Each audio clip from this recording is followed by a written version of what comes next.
High viewers, Prayag సమర్పిస్తున్న smart investor కార్యక్రమానికి స్వాగతం. ప్రజెంట్ ఈ రోజు మన మార్కెట్స్ ట్రెండ్ ని అబ్జర్వ్ చేసినట్టయితే ఈ రోజు మన దేశీయ స్టాక్ మార్కెట్స్ ఫ్లాట్ గా ఓపెన్ అయ్యి కాసేపటికే ఒకనొక దశలో చూసుకున్నట్టయితే డేస్ లోని కూడా టచ్ చేసి ప్రజెంట్ కన్సాలిడేషన్ దశలో ట్రేడ్ అవుతూ వస్తున్నాయి. సెన్సెక్స్ అబ్జర్వ్ చేసినట్టయితే 93 పాయింట్స్ డౌన్ సైడ్ తో 28,905 వద్ద ట్రేడ్ అవుతుండగా నిఫ్టీ 25 పాయింట్స్ డౌన్ సైడ్ తో 8,921 వద్ద ట్రేడ్ అవుతుంది. అండ్ బ్యాంక్ నిఫ్టీ విషయానికి వచ్చినట్టయితే కాస్త మెయిన్ గా అబ్జర్వ్ చేసినట్టయితే బ్యాంక్ నిఫ్టీని హాఫ్ అన్ అవర్ క్రితం వరకు కూడా మనకి కాస్త డౌన్ సైడ్ లో ట్రేడ్ అయిన బ్యాంక్ నిఫ్టీ ప్రజెంట్ గమనించినట్టయితే కాస్త పాజిటివ్ జోన్ లోకి కూడా ఎంటర్ అయినట్టు కనిపిస్తుంది. అండ్ గమనించినట్టయితే bank Nifty present 57 points up side తో 20,685 వద్ద ట్రేడ్ అవుతుంది. అండ్ బ్యాంక్ నిఫ్టీని మెయిన్ గా axis bank and bank of Baroda ఈ టూ స్టాక్స్ కూడా కాస్త అట్రాక్ట్ చేస్తున్నట్టు కూడా కనిపిస్తున్నాయి.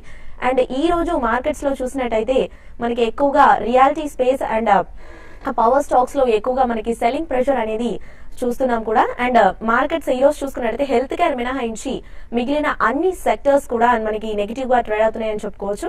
ఇక mid and small cap stocks చూసుకున్నట్టయితే ప్రజెంట్ మిడ్ క్యాప్ స్పేస్ లో సెల్లింగ్ ప్రెషర్ అనేది ఎక్కువగా కనిపిస్తుంది కూడా. ప్రజెంట్ మన మార్కెట్స్ లో స్టాక్ స్పెసిఫిక్ యాక్షన్ ట్రెండ్ కొనసాగుతుందని కూడా చెప్పుకోవచ్చు. ఇక నిఫ్టీ గెయినర్స్ అండ్ లూజర్స్ ని ఒకసారి అబ్జర్వ్ చేసినట్టయితే ఇక నిఫ్టీ గెయినర్స్ లోకి వెళ్తే Yes bank 1.63%, ACC 1.01%, Zee entertainments 0.87%, Kotak Mahindra 0.83%, HDFC 0.74% చొప్పున పాజిటివ్ గా కదలాడుతున్నాయి. అండ్ నిఫ్టీ లూజర్స్ ని అబ్జర్వ్ చేసినట్టయితే Hindalco 2.44%, Tata steel 1.71%, Idea cellular 1.70%, Adani ports 1.51%, BPCL 1.50% చొప్పున నెగిటివ్ గా కదలాడుతున్నాయి. ఇక ఈ రోజు మార్కెట్స్ ట్రెండ్ ఎలా ఏ విధంగా ఉంటుంది అండ్ క్లోజింగ్ బేసిస్ ఎలా ఉండొచ్చు, అలాగే ట్రేడర్స్ మెయిల్స్ అండ్ కాల్స్ కి ఆన్సర్ చేసేందుకు ప్రజెంట్ మన స్టూడియోలో ఉన్నారు మార్కెట్ అనలిస్ట్ బాలా గారు, అలాగే శేషు గారు, అరవింద్ గారు, ముగ్గురు కూడా మన స్టూడియోలో ఉన్నారు. వారిని అడిగి డౌట్స్ అన్ని కూడా క్లారిఫై చేసుకుందాం. హాయ్ బాలా గారు, హాయ్ శేషు గారు, హాయ్ అరవింద్ గారు. బాలా గారు, ఈ రోజు మన మార్కెట్ చూసినట్టయితే ఫ్లాట్ గా ఓపెన్ అయ్యాయి. ఒక టైంలో చూసుకున్నట్టయితే మనకి డౌన్ ట్రెండ్ లోకి మన మార్కెట్స్ కూడా చేరుకున్నాయి. ప్రజెంట్ చూసుకున్నట్టయితే కన్సాలిడేషన్ దశలో ట్రేడ్ అవుతున్నాయి.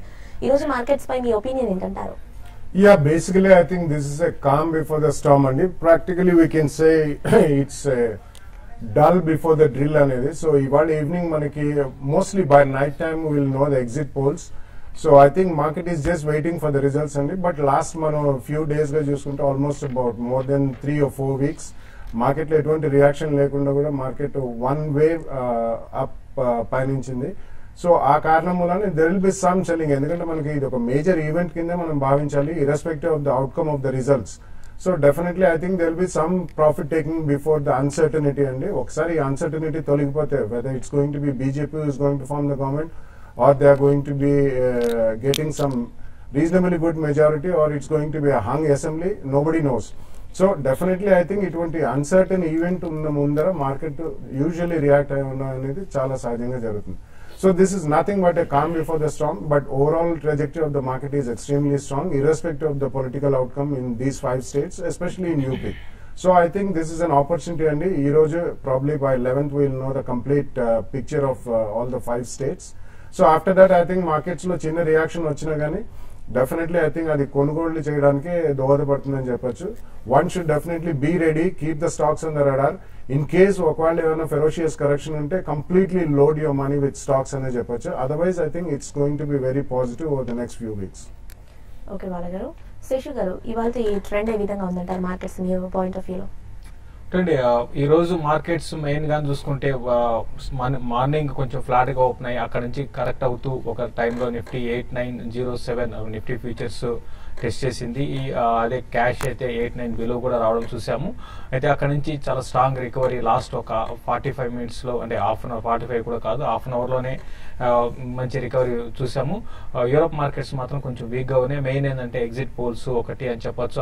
అంటే బీజేపీ గెలవచ్చా, తర్వాత నెక్స్ట్ పార్లమెంట్ ఎలక్షన్స్ కి ఏ విధంగా ఉంటాయని ఒక ఇది ఇండికేటర్ అనుకోవచ్చు. ప్లస్ ఇంకోటి రాజ్యసభలో వీళ్ళకి ఇస్తే ఒకవేళ ఉత్తరప్రదేశ్ లాంటి స్టేట్ లో బీజేపీ చాలా స్ట్రాంగ్ గెయిన్స్ కానీ వచ్చాయంటే రాజ్యసభలో వీళ్ళకి మనకి కొంచెం బాగా స్ట్రెంత్ అయ్యే అవకాశం ఉంది నెంబర్స్ పరంగా. దానివల్ల కొన్ని ఇంపార్టెంట్ బిల్స్ కూడా ఈజీగా పాస్ చేసే అవకాశాలు ఉంటాయి. ఏదైనా కూడా మార్కెట్స్ మాత్రం ప్రస్తుతం దానికోసం వెయిట్ చేస్తుంది, ఎలక్షన్స్ రిజల్ట్ కోసం వెయిట్ చేస్తుంది. ల్యాక్ ఆఫ్ బయింగ్ అనేది సెల్లింగ్ అని చెప్పడం కన్నా morning session lack of buying అని చెప్పొచ్చు. మార్కెట్ రికవరీకి మెయిన్ ప్రధానంగా బ్యాంక్స్ అని చెప్పొచ్చు. బ్యాంక్ నిఫ్టీ ఒక టైంలో మనం చూసాము -100 పాయింట్స్ నుంచి రికవర్ అయ్యి +40-50 పాయింట్స్కి రావడము చాలా కాంట్రిబ్యూషన్ మనకి బ్యాంక్ నిఫ్టీ నుంచి వచ్చింది. అయితే ఈ రోజులు స్ట్రాంగ్ ఉన్న రిలయన్స్ కొంత వీక్గా ఉంది. మార్నింగ్ టైంలో కొన్ని బ్యాంక్స్ వీక్ ఉన్నా కూడా మళ్ళీ ఇప్పుడు HDFC bank, Kotak bank, Yes bank చాలా స్ట్రాంగ్గా ట్రేడ్ కావడంతో బ్యాంక్ నిఫ్టీ కూడా మనకి 20,753కి వచ్చింది. అయితే మార్కెట్ బ్రెత్ మాత్రం అంత పాజిటివ్గా లేదు, డిక్లైన్స్ ఎక్కువ ఉన్నాయి. ఏదైనా కూడా ట్రేడింగ్ రేంజ్లోనే ఉండే అవకాశం ఉంది. నెక్స్ట్ ఫ్యూ డేస్లో కానీ నిఫ్టీ అంటే మనకి ఎగ్జిట్ పోల్స్ తర్వాత రిజల్ట్ తర్వాత 8950, 8960 లెవెల్స్ కానీ క్రాస్ కాలేకపోతే షార్ట్ టర్మ్ కి మార్కెట్స్ అప్ ట్రెండ్ ఆగిపోయింది అనుకోవచ్చు. ఒకవేళ 8950, 8960 లెవెల్స్ సక్సెస్ఫుల్ గా క్రాస్ అయ్యి దానిపైన ట్రేడ్ అయితే టువర్డ్స్ 9200 వైపు మార్కెట్స్ వెళ్లే అవకాశం ఉంది. అయితే ఈ లోపల గ్లోబల్ మార్కెట్స్ కూడా కొంచెం కరెక్షన్ లోకి వచ్చాయి కాబట్టి ఎక్కువగా by and large market consolidation, stock specific action ఉండే అవకాశాలు ఎక్కువ ఉన్నాయండి. ఓకే అండి, అరవింద్ గారు మీ పాయింట్ ఆఫ్ వ్యూలో ఇవాళ మార్కెట్స్ పై ఒపీనియన్ ఏంటి? సో మార్కెట్స్ కొద్దిగా కాషియస్ నోట్లోనే ప్లే చేస్తున్నాయి, ట్రేడ్ అవుతూ ఉన్నాయి. సో ఈ యాంగిల్లో నెక్స్ట్ 2 వీక్స్ కొద్దిగా కీలకంగా ఉన్నాయండి. ఒకటి వచ్చేసి మనకి ఇంతకుముందు బాగా సార్ చెప్పిన విధంగా ఎలక్షన్ రిజల్ట్స్ ఒకటి ఉన్నాయి. So exit polls by Thursday they will be out. So BJP unless they suffer a significant upset I don't see any correction in the market. So fundamentally strong అని చెప్పుకోవచ్చు. అదేవిధంగా next week వచ్చేసి fed rate ఒక meeting ఉందండి. So mostly markets అనుగుణంగా చూస్తే కొద్దిగా rate hike చేయొచ్చు అనే సిగ్నల్స్ కనబడుతున్నాయి. కొద్దిగా అది చేస్తే ఫ్లైట్ ఆఫ్ క్యాపిటల్ కొద్దిగా జరగవచ్చు. But however fundamentally strong and load stocks అనే చెప్తానండి. కొద్దిగా మార్కెట్స్ స్ట్రాంగ్ గా కనబడుతున్నాయి. ఇవన్నీ మైనర్ హికప్సే. సో ఇవన్నీ మైనర్ కరెక్షన్స్ జరిగిన తర్వాత చూస్తే మార్కెట్స్ 2-3 ఇయర్స్ అనేది మంచి పాజిటివ్ గా కనబడుతూ ఉన్నాయి. ఎనీవేర్ బిట్వీన్ 15 to 20% రిటర్న్స్ అనేది మనకి మార్కెట్స్ లో కనబడుతున్నాయండి. So my suggestion is load your stocks అనే చెప్తానండి. ఓకే అండి, కాలర్స్ వెయిట్ చేస్తున్నారు. ఫస్ట్ కాల్ తీసుకుందాం. ఒంగోలు నుండి మోహన్ కాలర్ ఉన్నారు. హలో మోహన్ గారు, చెప్పండి ఏ స్టాక్ గురించి తెలుసుకోవాలనుకుంటున్నారు? ఒకసారి మీ వాయిస్ చాలా లోగా వినిపిస్తుందండి, ఒకసారి స్టాక్ మళ్ళీ రిపీట్ చేస్తారా? Okay, JNT agro Organics by hold చేస్తున్నారా అండి? అవును మేడం. ఓకే, ఎంతలో బై చేశారు? అది 610 లో మేడం. ఎంతలో బై చేశారండి? ఒకసారి ప్రైస్ మళ్ళీ రిపీట్ చేయరా? 610 madam, 610. Okay, ya I think definitely hold చేయమని చెప్తానండి. Jayant agro has been doing well. Recent times లో కూడా వాళ్ళ పర్ఫార్మెన్స్ ఇంప్రూవ్ అయింది. Definitely they make derivatives out of agro products and also they are trying to foray into chemicals. So ఆ కారణం వలన Jayant agro is a strong bet. Though it's a small cap company. కొద్దిగా ఏదైనా ఒక quarterly results లో తేడా జరిగితే కొంచెం ఏదైనా మనకు అందులో షార్ప్ కరెక్షన్స్ చూడవచ్చు. But otherwise it's decent management and strong company కాబట్టి కరెంట్లీ ఉన్న స్టాక్ మాత్రం హోల్డ్ చేయండి. ఓకే అండి, నెక్స్ట్ కాలర్ ఉన్నారు చిత్తూరు నుండి విద్యాసాగర్. హలో మేడం గారు నమస్తే అండి. నమస్తే, చెప్పండి ఏ స్టాక్ గురించి తెలుసుకోవాలనుకుంటున్నారు? నమస్తే మేడం. నేను బ్యాఫ్లా ఫార్మా 35 రూపీస్ లో కొన్నాను మేడం. అలాగే శివా సిమెంట్ వచ్చి 20 రూపీస్ లో కొన్నాను. దీని నుంచి బయటపడేసి ఇంకేదైనా వేరే స్టాక్ మంచి స్టాక్ రికమెండేషన్ చెప్పమని చెప్పండి మేడం గారు. బాలసుబ్రహ్మణ్యం సార్ గారిని ప్లీజ్. షూర్ అండి, తెలియజేస్తారు. Bafna is micro cap stock అండి. యాక్చువల్లీ వీళ్ళకి చిన్న ఫార్ములేషన్స్ పోర్ట్ఫోలియో ఇండియాలోనే ఉంది. And one of the major formulations వాళ్ళు ఆల్మోస్ట్ అబౌట్ 1.5 year బ్యాక్ అమ్మడం కూడా జరిగింది. సో ఈ second rung pharma companies which are concentrated only in India అవన్నీ కూడా కొద్దిగా టైం పడుతుందండి. అండ్ వీటిల్లో కొద్దిగా ప్రాబ్లం ఏంటంటే ఈ డిపిసిఓ అండ్ ఎస్పెషలీ మనకి నేషనల్ ఫార్మస్యూటికల్ ప్రైజింగ్ అథారిటీ వాళ్ళు completely off and on every 3 to 6 months లో national list of essential medicines ఇవన్నీ కూడా టింకరింగ్ చేస్తున్నారు. So purely domestic play formulations వాళ్ళు కూడా అంత దోహదపడే చర్య కాదు ఇది. సో ఈ కారణం వలన ఐ థింక్ మీరు ఇందులోంచి షిఫ్ట్ అవ్వాలనుకుంటే probably shift over to the performing stocks అండి. మేబీ జేబీ కెమికల్స్ ఇట్లా సెకండ్ రంగ్ స్టాక్స్ అయినా కానీ జేబీ కెమికల్స్ అటువంటి వాటిలోకి షిఫ్ట్ అయితే I think that will be better. Or performing sectors అంటే you can get into chemicals, fine chemicals and speciality chemicals. Maharashtra నుండి Yugender Reddy caller ఉన్నారు. హలో మేడం, చెప్పండి ఏ స్టాక్ గురించి తెలుసుకోవాలనుకుంటున్నారు యుగేందర్ గారు? ఈ రోజు ఐపీఓకి వచ్చింది కదా, డిమాట్ ఐపీఓ. చాలా లోగా ఉందండి మీ voice. IPO, DMart IPO. Okay okay, అది తీసుకోవచ్చు అంటారా లేదా? షూర్ అండి. Ya, basically you can apply అండి, బికాస్ లాట్ ఆఫ్ ఫ్యాన్సీ విపరీతమైన ఫ్యాన్సీ క్రియేట్ అయింది ఆ డిమార్ట్ ఐపీఓకి. ఎస్పెషలీ మనకి గ్రే మార్కెట్ లో ప్రీమియం కూడా నడుస్తుంది. బట్ ఒకటే రిక్వెస్ట్, డెఫినెట్లీ అప్లై చేయండి. అప్లై చేసిన తర్వాత స్ట్రాంగ్ లిస్టింగ్ గెయిన్స్ వస్తే మాత్రం ఒకసారి ప్రాఫిట్ బుక్ చేయమని చెప్తాను. ఎందుకంటే currently though it's reasonably priced అని మనం అనుకోవచ్చు, కానీ గోయింగ్ ఫార్వర్డ్ మనం చూడాలంటే రీటైలింగ్ లో ఎక్కువ మార్జిన్స్ ఉంది. బట్ ఉన్న వాళ్ళలో this is a better company. But ఇంత హైప్ క్రియేట్ అయింది, ఇంత ఇంట్రెస్ట్ జనరేట్ అయింది కాబట్టి ఛాన్సెస్ ఆఫ్ అలాట్మెంట్ కూడా తక్కువే ఉండే ఛాన్స్ ఉంది. But definitely go ahead and apply. But strong listing gains వస్తే మాత్రం I think one should cell and book some profits. Okay అండి, ఇక ప్రజెంట్ యూరోపియన్ మార్కెట్స్ ట్రెండ్ ని గమనించినట్టయితే ఇక ఫ్లాట్ గా ఓపెన్ అయ్యని చెప్పుకోవచ్చు. ఇక డాక్స్ 0.13% నెగిటివ్ గా, అలాగే ఫుడ్సీ 0.06%, డాక్స్ 0.10% చొప్పున నెగిటివ్ గా ఓపెన్ అయ్యి ప్రజెంట్ అదే ట్రెండ్ ని కూడా కొనసాగిస్తూ ఉన్నాయి కూడా. సో మరికొంతమంది కాల్స్ అండ్ మెయిల్స్ తీసుకునే ముందు ఇప్పుడు షార్ట్ బ్రేక్ తీసుకుందాం.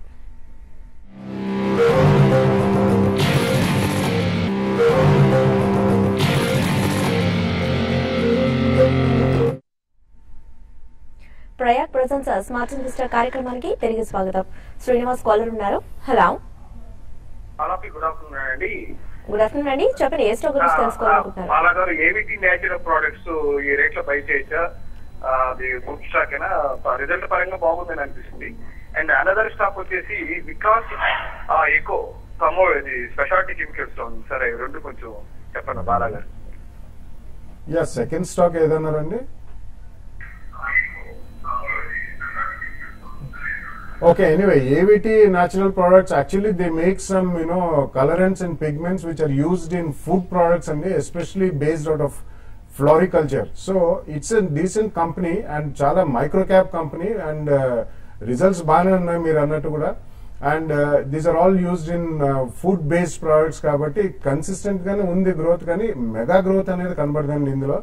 బట్ ఓవరాల్ గా ఈ సెగ్మెంట్ లో రీసెంట్ టైమ్స్ లో అంటే దీస్ ఆర్ ఫుడ్ కలరెంట్స్ కాబట్టి especially I think they will do well. They have lot of entry barriers కూడా ఉంటాయండి ఇందులో, unlike other dyestuffs and pigments textiles లో వాటిలో వాడేదానికంటే. So definitely it's decent company, మీరు కొనొచ్చు. కానీ మైక్రో క్యాప్ కాబట్టి కొద్దిగా జాగ్రత్తగా ఉండండి, ఎందుకంటే ఇది ఆగ్రో బేస్డ్ రా మెటీరియల్స్ కూడా వీళ్ళకి వస్తాయి కాబట్టి ఎస్పెషలీ ఎక్కడన్నా కొంచెం రా మెటీరియల్స్ పరంగా వీళ్ళు దెబ్బతిన్నా రిజల్ట్స్ బాగాలేకపోయినా కొద్ది హెవీ సెల్లింగ్ ఉంటుంది. అదొకటి గమనించి మీరు కొనండి. బట్ ఎక్కడన్నా ఒక 15-20% ఫాస్ట్ గా మీకు ప్రాఫిట్స్ వస్తే మాత్రం కొద్దిగా బుక్ చేయండి. Otherwise it's decent company and also decent management with slightly good fundamentals. ఇంకోటి హికాల్ గురించి అడిగినట్టున్నారండి. హికాల్ గురించి ఫండమెంటల్ గా మంచి కంపెనీ అండి. మీరు అన్నట్టుగా ఇది ఫార్మాను తర్వాత అగ్రో కెమికల్స్ లో ఉంది. అటు ఫార్మాలో కూడా మామూలు డ్రగ్స్ కాకుండా కొంచెం స్పెషాలిటీ డ్రగ్స్ లో ఉన్నారు కాబట్టి మీది ఎవరీ డిప్ లో కూడా ఇన్వెస్ట్మెంట్ కి లాంగ్ టర్మ్ ఇన్వెస్ట్మెంట్ కి హికాల్ మంచి స్టాక్ ఏనండి. ఓకే అండి, తిరుపతి నుండి మధు కాలర్ ఉన్నారు. Hello hello sir. మధు గారు చెప్పండి. Madam, Coal India Hero Motors dividend అదే కదా, ఇప్పుడు తీసుకుంటే డివిడెండ్ అనేది మనకు ఇవ్వగలుగుతారా? డివిడెండ్ వస్తుంది. Coal India and Hero Motors కదండి? అవును. ఓకే, అంటే మీరు డివిడెండ్ కోసమే మీరు బై చేస్తే మాత్రం అంటే కోల్ ఇండియా అనేది డివిడెండ్ కంటిన్యూగా ఇస్తూనే ఉంటుందండి. అయితే డేట్ మీరు చూసుకోవాలి. అంటే క్యాపిటల్ అప్రిసియేషన్ మాత్రం కోల్ ఇండియాలో ఉండకపోవచ్చు. మనం చూస్తున్నాం గత కొన్ని ఏళ్లుగా చూసుకుంటే ఒక రేంజ్ లోనే కొనసాగుతుంది. అయితే ఈసారి మాత్రం కొంచెం 320 పైన 340 ఆ లెవెల్స్ కానీ సస్టైన్ కాగలిగితే కొంచెం అప్ సైడ్ రావచ్చు. అయితే పెద్దగా మిగతా అదర్ కంపెనీస్ తో చూసుకుంటే పెద్దగా మీకు క్యాపిటల్ పరంగా రిటర్న్ ఆన్ ఇన్వెస్ట్మెంట్ ఎక్కువగా రాకపోవచ్చు. తర్వాత హీరో మోటార్ కార్పొరేషన్ మీరు ఇన్వెస్ట్ చేయండి అండి, ఎవ్రీ డిప్ లో ఇన్వెస్ట్ చేయండి. ఇంకైతే రీసెంట్ గా చూసుకుంటే మనకి అటు 2-వీలర్ సెగ్మెంట్ కొంచెం సేల్స్ తగ్గడం చూసాం. దానివల్ల ఏంటంటే ఈవెన్ మార్కెట్ లో బులిష్ ట్రెండ్ ఉన్నా కూడా 2-వీలర్ బేస్డ్ మనకి ఆటోమొబైల్ కంపెనీస్ కొంత వీక్నెస్ ఉన్నాయి. అదే అట్ ద సేమ్ టైం మనకి మారుతి లాంటివి చాలా స్ట్రాంగ్ ఉన్నాయి. షార్ట్ టర్మ్ వితో మాత్రం పెద్దగా హీరో మోటార్ లో కూడా పెద్దగా అప్ ట్రెండ్ అయితే ఉండకపోవచ్చు. రేంజ్ బోర్డ్ లో ఉండే అవకాశాలు ఉన్నాయి. మీరు దీనికన్నా మీరు మారుతిని మీరు లాంగ్ టర్మ్ కోసం ఈవెన్ షార్ట్ టర్మ్ కోసం కన్సిడర్ చేయమని చెప్తానండి. ఏలూరు నుండి శ్రీనివాస్ కాలర్ ఉన్నారు. హలో నమస్తే అండి. నమస్తే శ్రీనివాస్ గారు, చెప్పండి. King for science and technologies నేను 850 దగ్గర కొన్నానండి. ఇది 1250 దాకా వెళ్ళి మళ్ళీ వెనక్కి వచ్చింది. లాంగ్ టర్మ్ ఇన్వెస్ట్మెంట్ కోసం కొన్నాను. ఇప్పుడు రైట్ ఇష్యూ ఇస్తున్నారు 750 రూపాయలకి, కంట్రిబ్యూట్ చేయొచ్చా, 100 షేర్లు కూడా ఉంచుకోవచ్చా అనేది ఒకసారి బాలా గారు ఒపీనియన్ తీసుకుందామనండి. షూర్ అండి. Yeah, basically contribution కాదండి, you are buying it at a lower price than the market price. So definitely rights issue అనేది first right to the existing shareholders ఇస్తారండి. ఇది బేసికలీ గతంలో దీని పేరు హైడ్రోఎసెస్ polymers. They make some specialised polymers for industrial plastics, automobiles, on and so forth. So generally మనకి plastics పరంగా and engineering plastics అంటారండి ఇది. So definitely it's decent company. Rights ఇష్యూలో మీరు పార్టిసిపేట్ చేయండి and it's been a strong company throughout. కానీ చిన్న company అండి, అంటే స్మాల్ క్యాప్ కంపెనీ కాబట్టి కొద్దిగా ఆ కేర్ మాత్రం తీసుకోవాలి. ఎందుకంటే small and mid cap companies లో ఎక్కడైనా కొంచెం తేడా జరిగిందంటే క్వార్టర్లీ రిజల్ట్స్ లో కొద్దిగా హెవీ సెల్లింగ్ కి గురయ్యే అవకాశం ఉంది. But otherwise it's a good company and good management and in the right field అనే చెప్పాలండి. ఎందుకంటే going forward engineering plastics and industrial polymers ఇవన్నీ కూడా చాలా స్ట్రాంగ్ గ్రోత్ కనిపించే అవకాశం ఉంది కాబట్టి డెఫినెట్లీ మీరు రైట్ సెషన్ లో సబ్స్క్రైబ్ చేయండి. హైదరాబాద్ నుండి సుబ్రహ్మణ్యం కాలర్ ఉన్నారు. Hello. Hello, good afternoon ma'am. Good afternoon అండి, చెప్పండి. గోకుల్దాస్ ఎక్స్పోర్ట్స్ 200 షేర్స్ తీసుకున్నాను మ్యామ్. 69 లెవెల్ లో తీసుకున్నాను. ఓకే. బట్ అది డౌన్ ట్రెండ్ లో ఉంది. 2 months ఏం తీసుకుని దాని స్టేటస్ అని చెప్తారు మీరు బాలా గారు కానీ. షూర్ అండి. Yeah, among apparels and ready-made garments, Gokuldas Exports was a big, non-performer అండి. Last 1 year actually the original promoter దగ్గర నుంచి చేతులు మారినప్పుడు బ్లాక్ స్టోన్ లో the deal happen at 275 rupees. అక్కడి నుంచి ఆల్మోస్ట్ అబౌట్ 5 to 7 years అయింది. They have never seen the glories of the past days. So recently మనకి ఐసిఐసిఐ వాళ్ళు వీళ్ళందరూ కూడా స్టేక్ తీసుకున్నారు. బట్ అగైన్ వాళ్ళు సెల్లింగ్ చేయడం కనిపించింది మనకు. So maybe around this rate 59-60 rupees లో it's not a bad idea. And వాళ్ళు రీసెంట్లీ ఒక స్టేట్మెంట్ కూడా ఇచ్చారు, they are going up and setting మనకి చిత్తూరు డిస్ట్రిక్ట్ దగ్గర they are setting up some 2 or 3 new facilities, some 200 crores పెట్టి. So ఇందులో మీరు పొజిషన్ తీసుకోవచ్చు ఈ రేట్ లో. బట్ ఎక్కడైనా మీకు ఫాస్టర్ రిటర్న్స్ వస్తే మాత్రం, బికాస్ ఈ సెక్టర్ కొద్దిగా ఫ్లేవర్ లో ఉంది కాబట్టి ఇటువంటి వాటిలో ఏదైనా ఒక ఇన్స్టిట్యూషనల్ బయింగ్ జరిగినా లేకపోతే క్వార్టర్లీ రిజల్ట్స్ బాగుంటే అది వేరే సంగతి. అదర్వైజ్ ఇన్స్టిట్యూషనల్ బయింగ్ లాంటిది ఏదైనా జరిగినప్పుడు జంప్స్ వస్తే మీరు తప్పకుండా కొద్దిగా ప్రాఫిట్ అయితే బుక్ చేయండి. ఎందుకంటే it's fairly a liquid stock. But going forward 1 or 2 quarters consistency కనిపిస్తే మాత్రం definitely you can retain the rest of the quantity. So కొద్దిగా కొని డెఫినెట్లీ యావరేజ్ కాస్ట్ తగ్గించుకుని you can wait for the better result. Okay అండి. Dubai నుండి Karthik caller ఉన్నారు. Hello. Hello. Hello Karthik గారు, చెప్పండి. మేడం, నేను స్టార్ పేపర్ తీసుకున్నాను ఒక 200 ప్రైస్ లో 100 స్టాక్ తీసుకున్నాను. సారీ, మీ వాయిస్ చాలా లోగా ఉందండి. మేడం, నేను స్టార్ పేపర్ స్టాక్ తీసుకున్నాను. ఓకే. 200 ప్రైస్ లో. ఓకే. ప్రస్తుతానికి అది 180 రన్ అవుతుంది. అంటే నేను దాన్ని హోల్డ్ చేయొచ్చా లేకపోతే దాన్ని ఎట్లా తీసుకోవాలనుకుంటాను? షూర్ అండి. స్టార్ పేపర్ గాని చూస్తే మీది కంటిన్యూగా మనం చూసామండి 40 రూపీస్ నుంచి నాన్ స్టాప్ గా మనకి 200 వైపు వెళ్ళింది. పేపర్ ఇండస్ట్రీ అంతా కూడా లాస్ట్ ఒక 6 to 8 months కానీ చూసుకుంటే మంచి రిజల్ట్ పోస్ట్ చేస్తున్నారు. దాదాపు అన్ని కంపెనీస్ కూడా లాస్ నుంచి ప్రాఫిట్ కి వచ్చాయి. అయితే మీరు ఏంటంటే హయ్యర్ లెవెల్స్ లో అంటే బాగా ఓవర్ బాట్ లో ఉన్న టైంలో మీరు స్టాక్ ని మీరు తీసుకున్నారండి. ప్రస్తుతం మీరు హోల్డ్ చేయండి. ఫండమెంటల్ పరంగా బాగా ఇంప్రూవ్మెంట్ కనపడింది, రిజల్ట్ బాగున్నాయి, మార్జిన్స్ కూడా బాగా ఇంప్రూవ్ అయ్యాయి. కాబట్టి టెక్నికల్ కరెక్షన్ అండి, అంటే ప్రాఫిట్ బుకింగ్ అనేది ఇందులో జరిగింది. ఇది కొంచెం వీక్ కావచ్చు, ఈవెన్ షార్ట్ టర్మ్ కి ఇక్కడ నుంచి ఈవెన్ 180 లెవెల్స్ నుంచి కూడా కిందకి రావచ్చు అండి. మళ్ళీ మీ 200-220 లెవెల్స్ రావడానికి కొంచెం టైం పట్టచ్చు. ప్రస్తుతానికైతే మీరు హోల్డ్ చేయండి. షార్ట్ టర్మ్ ట్రెండ్ మాత్రం కన్సాలేషన్ లో ఉండే అవకాశం ఉంది. మేజర్ అప్ ట్రెండ్ అనేది ఇందులో రావాలి అంటే మాత్రం 180 పైన 180-184 పైన సస్టైన్ కాగలిగితే మేజర్ అప్ ట్రెండ్ ఉంటుంది. ప్రస్తుతానికైతే హోల్డ్ చేయండి. హైదరాబాద్ నుండి కరం కాలర్ ఉన్నారు. హలో. నమస్తే మేడం. నమస్తే అండి, చెప్పండి. మేడం, ఇది container corporation dividend bonus announce చేశారా? చేస్తే డేట్ ఎప్పుడు చేస్తున్నారు? ఏం కదా దానికి? ఓకే. అవన్నీ మనం బిఎస్సి సైట్ లో చూస్తే తెలుస్తుందండి. అనౌన్స్ చేశారా? బోనస్ అండ్ డివిడెండ్ రెండు అడిగారు మీరు. I think definitely last year there was some corporate action in terms of bonus అండి. బట్ అదర్వైజ్ డివిడెండ్ అనేది యూజువల్లీ మనకి మే తర్వాతనే అందరూ డిక్లేర్ చేస్తారండి, unless it is interim dividend. మీరు బిఎస్సి సైట్ లోకి వెళ్ళి కంటైనర్ కార్పొరేషన్ లో డీటెయిల్స్ చూసుకుంటే కార్పొరేట్ అనౌన్స్మెంట్స్ అని డెఫినెట్లీ అన్ని తెలుస్తాయండి. So if there is some news will get back to you. Okay అండి. మెయిల్స్ కూడా ఉన్నాయి, కొన్ని మెయిల్స్ చెక్ చేద్దాము. సందీప్ మెయిల్ చేశారు. IDFC షేర్స్ ని 75 రూపీస్ లో బై చేశాను. ప్రెసెంట్ 20% లాస్ తో హోల్డ్ చేస్తున్నాను. హోల్డ్ చేయమంటారా లేదా ఎగ్జిట్ అవ్వమంటారా అని అడుగుతున్నారు. ఐడిఎఫ్సి రిపీటెడ్ చెప్తూనే ఉన్నానండి. ప్రస్తుతానికి ఇది మిగతా బ్యాంక్స్ తో ఐడిఎఫ్సి బ్యాంక్ కంపేర్ చేసుకుంటే మిగతా బ్యాంక్స్ తో చాలా వీక్ ఉందని చెప్తున్నాం. ఇప్పట్లో మళ్ళీ ఇది స్టాక్ లో అప్ ట్రెండ్ అనేది రాకపోవచ్చు. ప్రస్తుతానికి హోల్డ్ చేయండి అండి. హోల్డ్ చేసి ర్యాలీస్ ఎగ్జిట్ కానీ, లేదా ఇది మరి లాంగ్ టర్మ్ చాలా అంటే మీరు 1.5 year అట్లా ఉంటే తప్ప దీంట్లో మీకు మేజర్ గెయిన్స్ అనేది రాకపోవచ్చు. ప్రస్తుతానికైతే ఇది ట్రెండ్ మాత్రం కన్సాలిడేషన్ లో ఉంది. రీసెంట్ గా కరెక్షన్ తర్వాత ఈ లెవెల్లో అరౌండ్ 50-54 ఆ లెవెల్లో ఈ స్టాక్ ఆగొచ్చండి. ఓకే, నెక్స్ట్ మెయిల్ చూద్దాము. సురేష్ మెయిల్ చేశారు. ఎన్డీటీవీ 1000 షేర్స్ ని 69 రూపీస్ లో బై చేశాను. సో ఫండమెంటల్స్ ఎలా ఉన్నాయి ఈ స్టాక్ ది అని అడుగుతున్నారు. I think among the media companies, this has the worst fundamentals and NDTV as it is, you can see it on screen also. They've completely lost out of the business game compared to other channels, national TV channels. I don't think NDTV is a strong share in terms of fundamentals. So in case మీరు కొత్తగా కొందల్చుకుంటే మాత్రం there are better options అని చెప్పొచ్చు. Okay అండి, next mail చూద్దాం. Pawan mail చేశారు. అట్లా cycle and Ducon infra present price లెవెల్లో లాంగ్ టర్మ్ వ్యూ కోసం బై చేద్దాం అనుకుంటున్నాను. మీ ఒపీనియన్ ఏంటి అని అడుగుతున్నారు. అట్లాస్ సైకిల్ రిపీటెడ్ చెప్తూనే ఉన్నామండి. ఈ స్టాక్ మేజర్ అప్ ట్రెండ్ వచ్చి అంటే ఆల్మోస్ట్ 100% పెరిగి మళ్ళీ కరెక్షన్ లో ఉంది. మీరు షార్ట్ టర్మ్ వ్యూ కాకుండా ఒక 1.5 year వ్యూ ఉంటే మాత్రం మీరు బై చేయొచ్చు. ప్లస్ నెక్స్ట్ మన క్వార్టర్ రిజల్ట్ అంత బాగా రాలేదు. నెక్స్ట్ క్వార్టర్ కానీ ప్రాబ్లీ బాగా వస్తే మాత్రం బాగా పెరిగే అవకాశం ఉంది. తర్వాత డ్యూకాన్ ఇన్ఫ్రా గురించి అడిగారు. ఇది బాగా స్పెక్యులేటివ్ స్టాక్ అండి. మీది మీరు చూసుకుంటే 90 రూపీస్ నుంచి నాన్ స్టాప్ ఫాల్ చూసాం. ఇప్పుడే జస్ట్ అప్ ట్రెండ్ స్టార్ట్ అయింది. సో దీనికన్నా మీకు మంచి స్టాక్స్ చాలా ఉన్నాయి కాబట్టి వాటిలో ఇన్వెస్ట్ చేయమంటాను. దీని అయితే పెరగచ్చేమో ఇక్కడ నుంచి ఇప్పుడు ట్రెండ్ కానీ గమనిస్తే మూమెంటం పరంగా.